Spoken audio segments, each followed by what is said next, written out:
वैसे किसी ने जो बनाया है, पंक्तियां जो लिखी हैं, पंक्तियां तो ऐसी हैं कि सम्मा में रंग आता है सम्मा बुझ जाने के बाद, पर इसके पीछे लंबी कहानी है, लंबी जो है अनुभव है। ये क्यों लिखा होगा? सम्मा में रंग आता है सम्मा बुझ जाने के बाद, ये लिखा क्यों होगा? तो इसके पीछे लंबा इतिहास होगा, लंबा अनुभव होगा। उसी तर्ज पर मैंने आपको बताया कि कांटे पर पैर पड़ने पर ही समझता है कि कांटा कितना दुखदाई है। तो कांटे को हटाएगा कौन? तुम्हारा परमार्थ हटाएगा।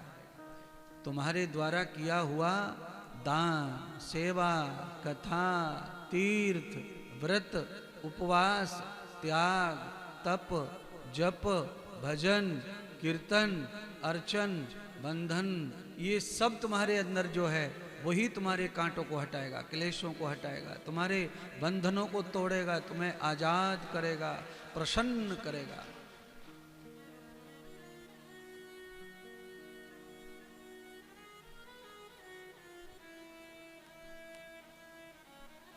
त्रिवेणी संगम है कार्तिक मास, भगवान कृष्ण का महीना है, भगवान कृष्ण की ही भागवत रूपी कथा है और भगवान श्री कृष्ण का ही धाम श्री वृंदावन है। ये त्रिवेणी है महाराज, ये राजा तीर्थों के महान राजा प्रयागराज के भी राजा हैं, ये वृंदावन धाम। आपको और बता दें, सारे ब्रह्मांड के जितने तीर्थ हैं, सारे तीर्थ पाप से जब भर जाते हैं, पाप धो धो करके पापियों के पाप जब पचन नहीं होता तीर्थों पर, तो सारे तीर्थ प्रयागराज जाते हैं। माघ मेला जो लगता है जनवरी में, दिसंबर में, तो सारे तीर्थ वहां पहुंचते हैं। प्रयागराज के चरणों में जाकर के सारे तीर्थ भारत की धरती पर जो है वो सब अपने पापों का नाश करते हैं, स्नान करते हैं, वहां सब पाप धो देते हैं। तो फिर यहाँ सवाल है कि प्रयाग में सब तीर्थों का पाप जमा हो जाता है, तो फिर प्रयाग कहाँ जाता होगा?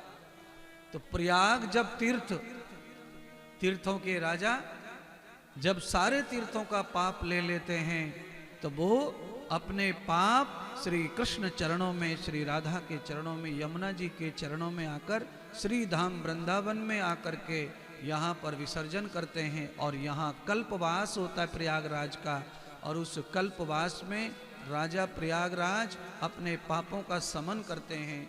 ये वो वृंदावन धरती है जहाँ तीर्थों के राजा प्रयाग भी आकर अपने पापों को नष्ट कर देते हैं। इसलिए हमारा तुम्हारा पाप बहुत कम है। सारे तीर्थों के पाप इकट्ठे करके कोई डाल जाए, वो भी यहाँ समाप्त हो जाए। आपके बहुत कम पाप है, तो यहाँ समन होगा उसका। पर समन कैसे होगा? आप आकर के यहाँ गुंडागिरी करें, लुच्चा लफंगागिरी करें तो पाप समन नहीं होगा। यहाँ वृंदावन आकर के जब आप कल्प करते हैं, कल्पवास,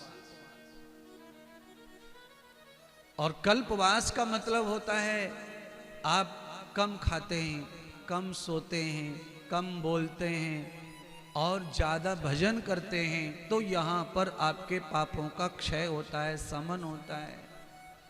वृंदावन में अगर रहना है तो यहाँ भजन करना चाहिए, नाम स्मरण करना चाहिए, जाप करना चाहिए, और यहाँ पर भ्रमण यानी कि यात्रा, परिक्रमा करनी चाहिए। भजन करते करते परिक्रमा, बाकी चीजों में यहाँ ज्यादा नहीं पढ़ना चाहिए, प्रपंच में नहीं पढ़ना चाहिए। यहाँ प्रपंच में पढ़ करके लाभ नहीं मिलेगा ज्यादा। पैसा तो कहीं भी कमाया जा सकता है, पैसे को कमाने के लिए हर रास्ते खुले, हर जगह पर, हर रोड पर, क्योंकि जहां आपका भाग्य चेतेगा धन को लेकर, वहां चेत जाएगा। उसके लिए जगह प्रमुख नहीं चाहिए, पर भजन में जगह का भी महत्व होता है, स्थान का महत्व होता है। तीर्थ का महत्व होता है, भजन में सहयोग मिलता है। क्यों? जहां पर भी भगवान ऋषि मुनि साधु महात्माओं ने तप जप किए, लीलाएं की हैं, वहां भजन सरलता से लग जाता है, प्रभु से जुड़ जाता है। वहां पर सहायता मिलती है मन को, बुद्धि को, हमारे मन को एकाग्र होने में लाभ प्राप्त होता है। कि ऊंची जल ना ठहरते, नीचे पड़ पड़ जात, जो चाहे गर पीवना, जाओ नीचे माथ।